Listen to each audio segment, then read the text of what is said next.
What if I told you that in the land of liberty, the United States of America, a citizen could end up serving a 20-year sentence in federal prison for purchasing a perfectly legal, non-functioning replica firearm? Sounds like something out of a dystopian novel, doesn't it? In this video, we're diving into a jaw-dropping case that shows just how far federal agencies like the ATF can stretch their power. It's a story about overreach, questionable enforcement, and the devastating consequences for one man's life.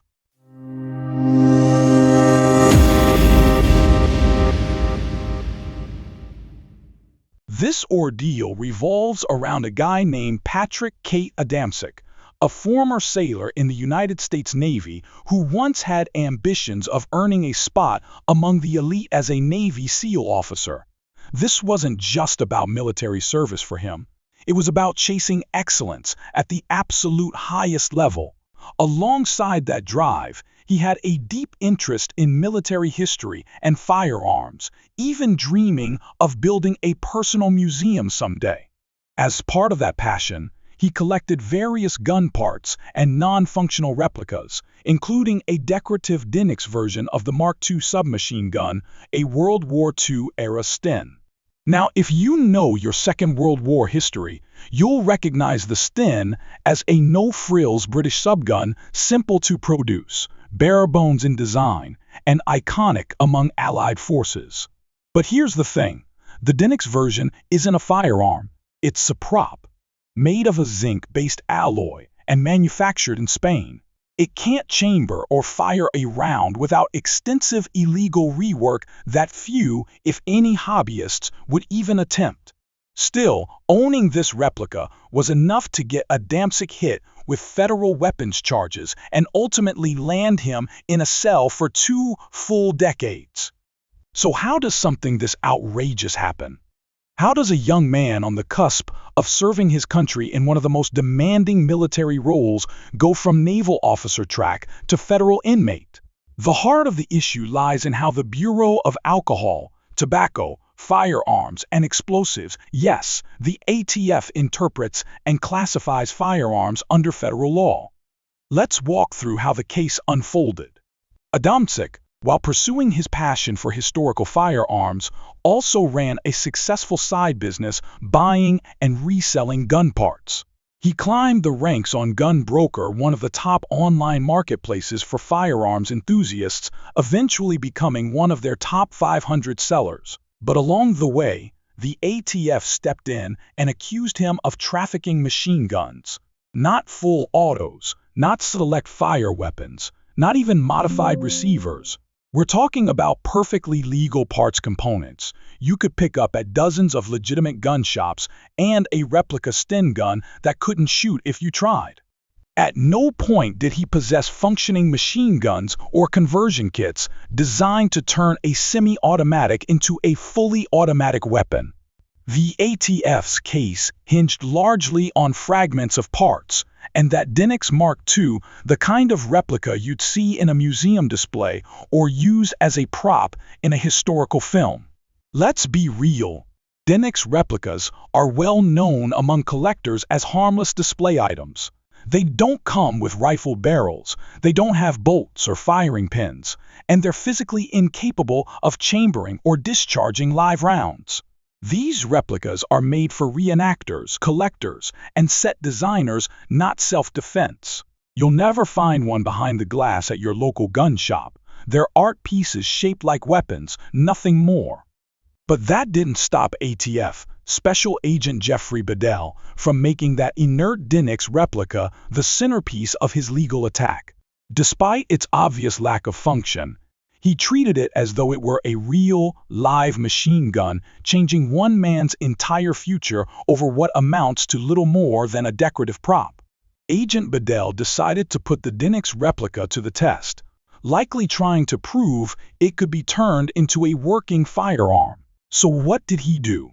He rigged the display piece with a genuine Mark II Sten barrel, added an authentic Sten bolt, slapped on some electrical tape to hold it all together, and hand-loaded a single round directly into the breech. It's worth noting that the magazine didn't even fit after this mess of a modification. He literally had to force a single cartridge straight into the barrel by hand. And yes, after all of that jury rigging, the Frankenstein gun he built did manage to discharge exactly one shot. That lone discharge was all Bedell needed to declare the replica a machine gun under federal law. Never mind that the actual legal definition of a machine gun, according to federal statute, is a firearm capable of firing more than one round automatically with a single trigger pull without the need for manual reloading. This was not that. What Bedell created was closer to a flintlock than a modern automatic firearm. One hand-fed shot does not a machine gun make. Now you might be asking yourself, how does this get pinned on Adamczyk? How does a guy who bought a decorative zinc model for $75 at a gun show end up serving 2 decades behind bars? That's where the ATF's investigative report comes in. In his official write-up, Bedell claimed the replica could easily be turned into a functioning weapon, stating it required no special skills or tools, just 3 things: a real Sten barrel, a real Sten bolt, and some tape. Easy, right? Maybe if you've got access to a federal evidence locker. For ordinary citizens like Adamczyk or the rest of us law-abiding gun owners, this is pure fantasy. Saying you can build a functioning firearm this way is like saying you can construct a space shuttle in your garage if you sneak into NASA's storage room and steal a rocket engine. Adamczyk didn't own any of the real parts Bedell used in his experiment. He never tried to modify the replica in any way. He simply bought it as a neat World War II era collectible, nothing more. And despite the ATF's dramatic interpretation, his entire collection was comprised of legally acquired components and a few non-firing replicas. You can find these same items online today, no paperwork, no background checks, because they're not classified as firearms. Yet the federal government treated Adamczyk like he was running an underground arms operation. He was portrayed as a dangerous weapons trafficker, when in truth, his arsenal was just a mix of random gun parts and historical replicas, none of which were capable of firing a single round without major, illegal modifications. But Bedell's contrived test gave the ATF the leverage they needed to put him away for 20 years, as if he were some war criminal. Now, if you're thinking this is absolutely insane, you're not alone. A lot of people are asking the same questions. How does something like this even happen? Or why isn't this all over the news? And that's the problem. Cases like Adamczyk's challenge the tidy media narrative that government agencies only crack down on bad guys with illegal firearms. But those of us who actually follow Second Amendment issues know better. We've seen how the ATF has a long-standing reputation for pushing the envelope when it comes to enforcement, especially when it involves so-called constructive possession. If you've been in the gun world long enough, you've probably heard of people being charged for simply owning unrelated parts that could, in theory, be assembled into a prohibited configuration. It's not new. What is new is the sheer audacity of building a Frankenstein gun out of a Dinnick showpiece and then using it as Exhibit A in a federal trial. That should concern every American who cares about due process and constitutional rights. The Dinnick's replica, in its original form, doesn't fire. It was never built to fire. It doesn't even have rifling, a functional bolt, or any components that would make it capable of chambering a live round. It's a display piece, basically a metal prop. The ATF's argument leaned heavily on firearm definitions from the Gun Control Act and the National Firearms Act, which describe a machine gun as any weapon that fires automatically more than one round per trigger pull, or any set of parts that can readily be converted into such a weapon. But there's nothing readily about what Bedell did. He had to raid his own evidence locker to cobble together real Sten components, hand load around, and tape everything into place just to get a single bang. That doesn't make the Dinix a machine gun. It makes it a fancy paperweight that got framed by federal imagination. And yet, because of that experiment, the ATF painted Adamczyk as if he were sitting on a cache of full auto Sten guns, locked and loaded. They didn't just stretch the law, they twisted it into something unrecognizable. And that should terrify anyone who believes in the rule of law and the right to bear arms. Now, some people try to justify this whole mess by saying, well, he was selling gun parts online, so he must have been some kind of underground arms dealer. But that's pure conjecture, not supported by any credible evidence. Plenty of legal gun owners, collectors, and hobbyists buy and sell firearm components all the time. As long as they're following applicable laws, keeping proper records, and not violating federal or state regulations, it's entirely legal. There's nothing in the Constitution that says you're only allowed to own a handful of parts or that making money from collectibles suddenly makes you a criminal. Firearms commerce predates the founding of this nation. This is part of American tradition. And yet, despite all that, Adamczyk's entire future was destroyed. This was someone on the path to becoming an elite operator in the Navy, possibly even reaching Tier 1 status. But instead of continuing his service, he's sitting in a federal penitentiary in New Jersey. And why?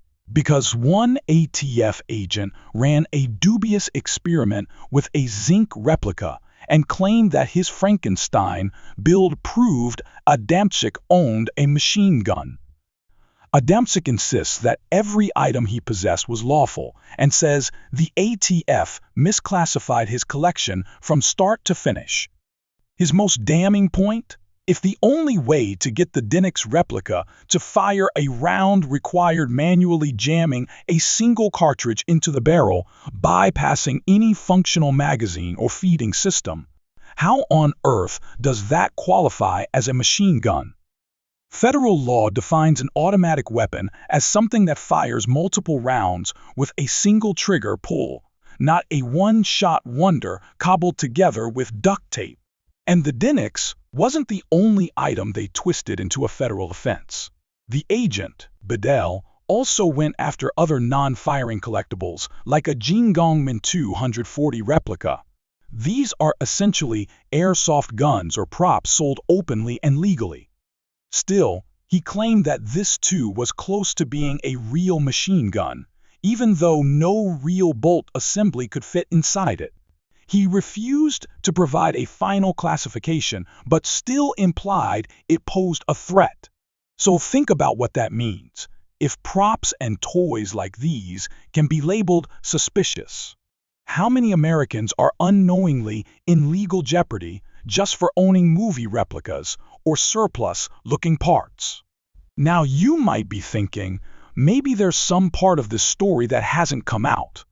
Maybe he did something we don't know about. But all the available public records, including statements from his legal counsel and independent experts, say otherwise. The facts are simple. Adamczyk bought a few replica guns and some parts, all from legal sources. The ATF ran some wild hypotheticals, treated a toy like a working weapon, and used that mental gymnastics to secure a conviction that cost him 20 years of his life. And today, Adamczyk remains behind bars, doing menial prison work to keep his mind occupied, far from the family, friends, and future he once had. What stings the most is knowing that the Sten replica was never a serious weapon in his eyes. It was just an artifact, something for a museum he one day hoped to build. But instead of being seen as a patriot or collector, he was painted as a shadowy trafficker in illegal arms. If there's one bit of hope in all of this, it's that Adamczyk's story might serve as a wake-up call. These kinds of overreaches should concern everyone who values freedom, regardless of where you fall politically. It shows just how dangerous it is when agencies go unchecked. We must support the voices and organizations that fight for the Second Amendment. We need to tell lawmakers to rein in these interpretations and demand crystal clear legal definitions that leave no room for this kind of abuse. So if this story makes your blood boil like it does mine, do me a favor, hit like, share this video, and subscribe. Make sure you click the bell icon so you never miss another update like this, because the only way we change things is by putting these injustices in front of more people. Public pressure is the one thing bureaucrats still fear. And if we don't stand up now, what happened to Adamczyk could happen to any of us. This is about more than one man. It's about defending the principle that rights don't disappear because someone in a government office decides to rewrite the rules. The Second Amendment doesn't come with an asterisk, and once we let one person be railroaded, we open the door for countless others to suffer the same fate.